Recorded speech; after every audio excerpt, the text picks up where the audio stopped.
Video में हम लोग डिटेल में डिस्कस करेंगे एक बहुत ही इंपॉर्टेंट टॉपिक जिसका नाम है पिट्स इंडिया एक्ट, जिसे पास किया गया था रेगुलेटिंग एक्ट ऑफ 1773 की कमियों को दूर करने के लिए। इन कमियों को हम पिछले वीडियोस में ऑलरेडी कवर कर चुके हैं। तो 1780 में विलियम पिट की एंट्री होती है ब्रिटिश पार्लियामेंट में। उस समय विलियम पिट सिर्फ 21 साल के थे और मात्र 3 साल में यानी 1783 में विलियम पिट ब्रिटेन का यंगेस्ट प्राइम मिनिस्टर बन जाता है।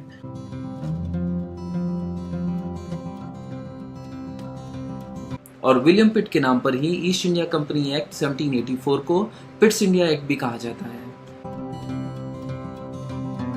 बेसिकली रेगुलेटिंग एक्ट ऑफ 1773 के द्वारा ब्रिटिश गवर्नमेंट ने ईस्ट इंडिया कंपनी की पॉलिसीज को रेगुलेट या फिर हम कहें कि सुपरवाइज करना शुरू कर दिया था।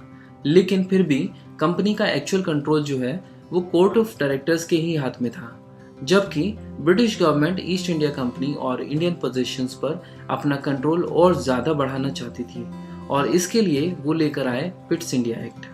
हम लोग इस एक्ट को 6 मेन पॉइंट्स में कवर करेंगे।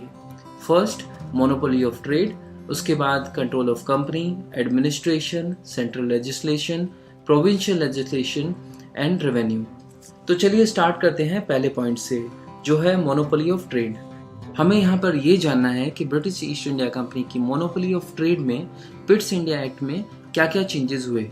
और जैसा कि हम लोगों ने पिछली वीडियो में देखा कि ईस्ट इंडिया कंपनी के पास मोनोपोली थी केप ऑफ गुड होप के ईस्ट और स्ट्रेट ऑफ मैगलन के वेस्ट की सारी कंट्रीज में ट्रेड करने की। इस ट्रेड मोनोपोली में भी कोई बदलाव नहीं हुआ। ये ट्रेड मोनोपोली साल 1600 से अब तक यानी 1784 में भी जब पिट्स इंडिया एक्ट पास हुआ तब भी कंटिन्यू रखी गई। इसमें कोई भी चेंजेस नहीं किए गए।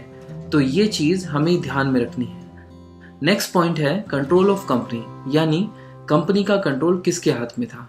पिछली वीडियो यानी रेगुलेटिंग एक्ट ऑफ 1773 में हमने देखा कि कंपनी की पॉलिटिकल और कमर्शियल अफेयर्स का पूरा कंट्रोल ब्रिटेन में बैठे 24 डायरेक्टर्स के हाथ में होता था, जिसे हम कोर्ट ऑफ डायरेक्टर्स भी कहते थे। यहाँ पर पिट्स इंडिया एक्ट ने एक बड़ा चेंज किया।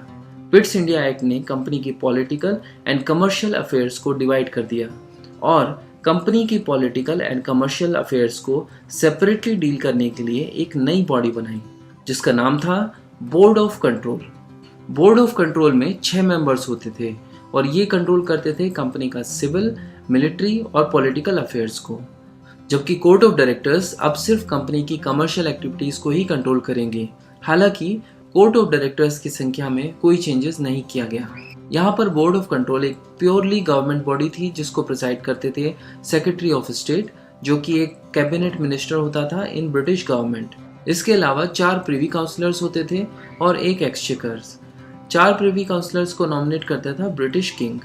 यानी यहाँ पर पिट्स इंडिया एक्ट के द्वारा इंडियन एडमिनिस्ट्रेशन के लिए एक ड्यूअल गवर्नमेंट या फिर जॉइंट गवर्नमेंट एस्टेब्लिश की गई ब्रिटिश क्राउन और ईस्ट इंडिया कंपनी के द्वारा। साथ ही कोर्ट ऑफ प्रोप्राइटर्स को, जो पहले कोर्ट ऑफ डायरेक्टर्स को कंट्रोल करते थे या इन्फ्लुएंस करते थे, उनकी कंट्रोलिंग राइट्स बिल्कुल खत्म कर दी गई। तो ये थी चेंजेस जो कंट्रोल ऑफ कंपनी में किए गए। अब डिस्कस करते हैं थर्ड पॉइंट, एडमिनिस्ट्रेशन, यानी ईस्ट इंडिया कंपनी का इंडियन एडमिनिस्ट्रेशन। तो रेगुलेटिंग एक्ट ऑफ 1773 में हमने देखा था कि गवर्नर जनरल ऑफ बंगाल की एग्जीक्यूटिव काउंसिल में 4 मेंबर्स होते थे। अब पिट्स इंडिया एक्ट में एग्जीक्यूटिव काउंसिल मेंबर्स को रिड्यूस करके 3 कर दिया गया। इसका एक बहुत बड़ा इम्पैक्ट है और इसका बड़ा इम्पैक्ट जो है वो हमें देखने को मिलेगा नेक्स्ट पॉइंट में, जो है सेंट्रल लेजिस्लेशन।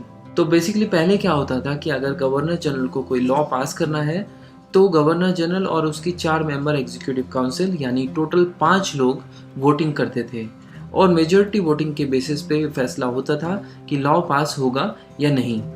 अब सोच के देखो कि अगर गवर्नर जनरल कोई लॉ पास करना चाहता है मगर एग्जीक्यूटिव काउंसिल के 3 मेंबर्स बिल के अगेंस्ट में वोट कर दें, तो गवर्नर जनरल चाहे भी तब भी इस बिल को पास नहीं करा पाएगा। तो यहाँ पर पिट्स इंडिया एक्ट ने गवर्नर जनरल की पावर्स को बढ़ाने के लिए एग्जीक्यूटिव मेंबर्स की संख्या घटाकर 3 कर दी। मतलब अब बिल के लिए कितने लोग वोट करेंगे, गवर्नर जनरल और 3 एग्जीक्यूटिव काउंसिल मेंबर्स, यानी 4 वोटर्स। इसका मतलब अगर गवर्नर जनरल के फेवर में एक भी एग्जीक्यूटिव काउंसिल का मेंबर वोट डाल देता है तो 2-2 से टाई हो जाएगा। और क्योंकि पिट्स इंडिया एक्ट में गवर्नर जनरल को वीटो पावर दे दी गई थी, इसीलिए बिल पास हो ही जाएगा। तो यहाँ पर ये कहा जा सकता है कि पिट्स इंडिया एक्ट ने गवर्नर जनरल की पावर्स को काफ़ी हद तक बढ़ा दिया था। तो ये थे चेंजेस जो सेंट्रल लेजिस्लेशन में किए गए। अब देखते हैं कि प्रोविंस लेवल पर क्या क्या चेंजेस किए गए थे लेजिस्लेशन में। पिट्स इंडिया एक्ट ने काउंसिल ऑफ मद्रास और बॉम्बे को भी मॉडिफाई कर दिया था on the lines of governor general council. मतलब यहाँ मद्रास और बॉम्बे में भी गवर्नर जनरल काउंसिल में 3-3 मेंबर कर दिए और इन दोनों में कमांडर इन चीफ अपॉइंट कर दिए गए। ओके, तो प्रोविंशियल लेजिस्लेशन के चेंजेस भी कवर हो गए। अब नेक्स्ट पॉइंट है रेवेन्यू। यहाँ पर एक बहुत ही इंपॉर्टेंट चेंज हुआ और वो ये कि पिट्स इंडिया एक्ट ने ईस्ट इंडिया कंपनी के टेरिटोरियल पोजीशंस को ब्रिटिश पोजीशंस इन इंडिया कहना शुरू कर दिया। वो इसलिए कि पिट्स इंडिया एक्ट के द्वारा ब्रिटिश गवर्नमेंट ने इस बात को ये मान्यता दे दी थी कि अब से जितनी भी इंडियन टेरिटरीज पर ईस्ट इंडिया कंपनी का कब्जा है, उन सब टेरिटरीज पर अब से एक ब्रिटिश गवर्नमेंट का ही राज चलेगा। तो यहाँ पर